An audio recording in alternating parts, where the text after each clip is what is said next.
2018 was a great year for gaming, but it also saw some casualties. Hi folks, it's Falcon, and today on gameranx 10 video game things that died in 2018.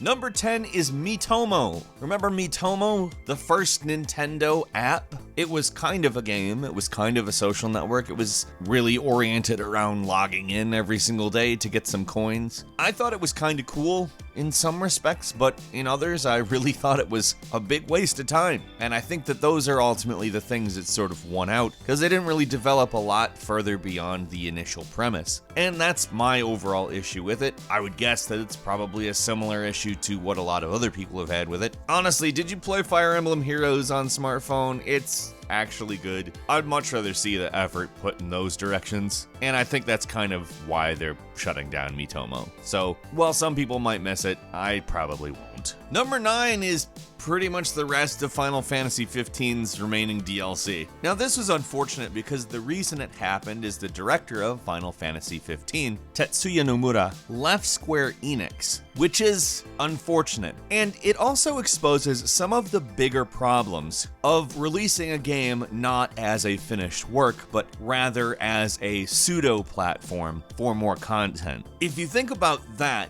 it actually makes games feel very weird. In games going back as far as like Fallout 3, where the real ending was paid DLC, imagine if between the game and that ending, the director quit or retired or something. The vision for the game would be severely compromised. With Final Fantasy XV, it was to the point where they thought canceling a bunch of DLC they would have made a buttload of money off of, whether it was good or not. So it's potentially a pretty severe problem. And I think this is something we should be thinking about more, that maybe we wouldn't have spent any attention on if this hadn't happened. Number 8 is Boss Key Studios, Cliff Bleszinski's project. They built Lawbreakers, which was an online game, a shooter along the lines of Overwatch, and they spent a lot of money on it. It basically made it impossible for the studio to go anywhere, specifically because of this. And as a creative side project, they came up with the Battle Royale game, Radical Heights, which I'll take them at their word about it being a creative side project, but to me it does seem like it could just as easily be kind of a last-ditch effort at scoring a hit, which they kind of put out in 0 hour, and wow, it wasn't good enough. It was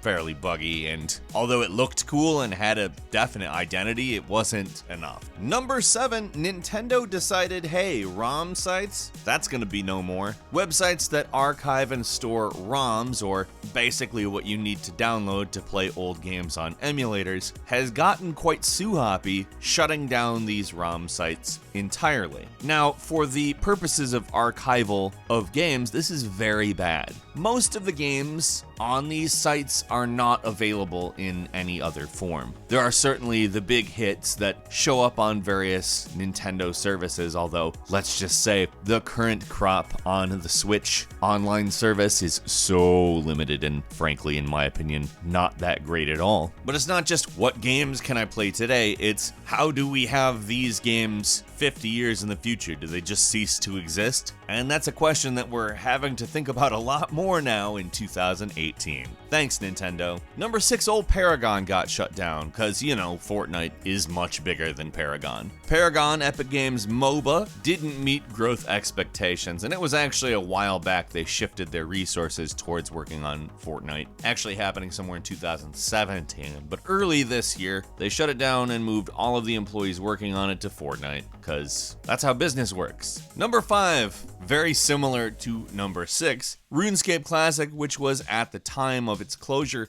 not even actually really supported at all by employees of the company that own and maintain RuneScape, which has like a bunch of different versions of RuneScape going, so it's not like RuneScape is actually gone, just that particular iteration RuneScape Classic is. If you want that kind of RuneScape, you can go into old school RuneScape, which is apparently almost the same. I don't know, it's been a very long time since I've been particularly into that, but they found a lot of success with the mobile port of old school RuneScape, which is very interesting. Still, RuneScape Classic, after 17 years of operation being shut down, is a bit of a landmark, and it does bring up some memories. Number 4 is Evolve, the servers for Evolve, the 4-on-1 asymmetrical monster hunting extravaganza that I think everybody knew within a short time of its existence was probably going to shut down. In fact, it's possible that it lasted a little bit longer than some of us expected due to the Stage 2 sort of quote-unquote reboot that didn't fix enough of the problems. You'll still be able to play the game peer-to-peer, but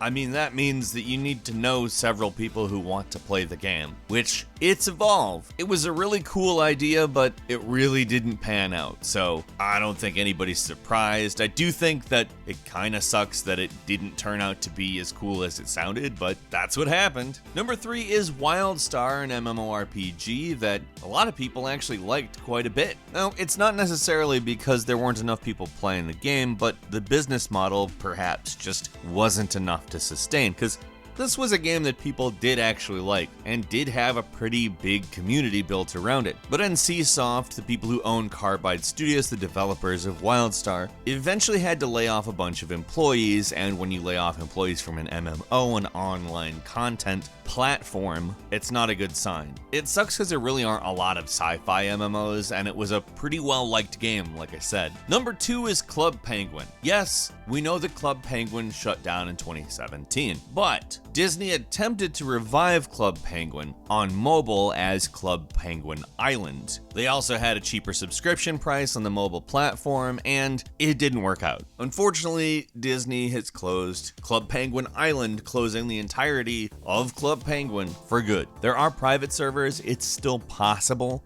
to play the game, but it's not official. This was the last bastion of the official Club Penguin. And finally, number 1 is of course Telltale Games. This one hit a lot of people hard because it's happened for a lot of reasons, some of them being slow declines in sales that maybe could have been sustained with better management. Part of it is that management's interactions with the employees, which were reportedly less than good, and they turned over the development to the 3rd season to a different developer, and apparently have filed now that they're not going to exist anymore. That's pretty much it. For a while, they maintained they weren't going to shut down, but I think everybody kind of saw through that, which means we're never going to see the Stranger Things game, which kind of sucks because I think Stranger Things was a really good choice for that kind of game, and The Wolf Among Us Season 2 isn't going to happen. On top of that, it really sucks for all of the people who were very invested in trying to bring the company back to its former greatness. A lot of developers that worked there were really dead set on that, and unfortunately, those people ended up without jobs, which sucks. And a few bonus dead things for you. Prima Games, the video game strategy guide maker, announced that they'll be closing their doors, and obviously that means the end of a pretty long tradition in video games, the Prima Games strategy guide. Next is the Steam machine, which was very quietly killed off. Valve ended relationships with hardware partners. I mean, you could still in theory build a Steam machine, but it's kind of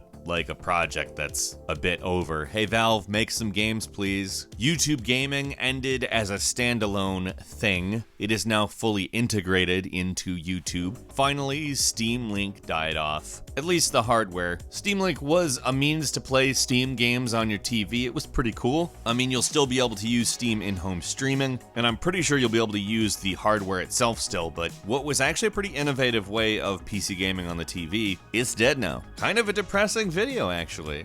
Some of these things were quite good. Some of them weren't, of course, but it's really up to you which is which. So leave us a comment, tell us what you're thinking, and if you like this video, click like. If you're not subscribed, now's a great time to click the subscribe button, and do not forget to click the notification bell. We upload brand new videos every day of the week, and that's the best way to see them. As always, so thank you very much for watching this video. I'm Falcon. You can follow me on Twitter, Falcon the Hero. We'll see you next time, right here on gameranx.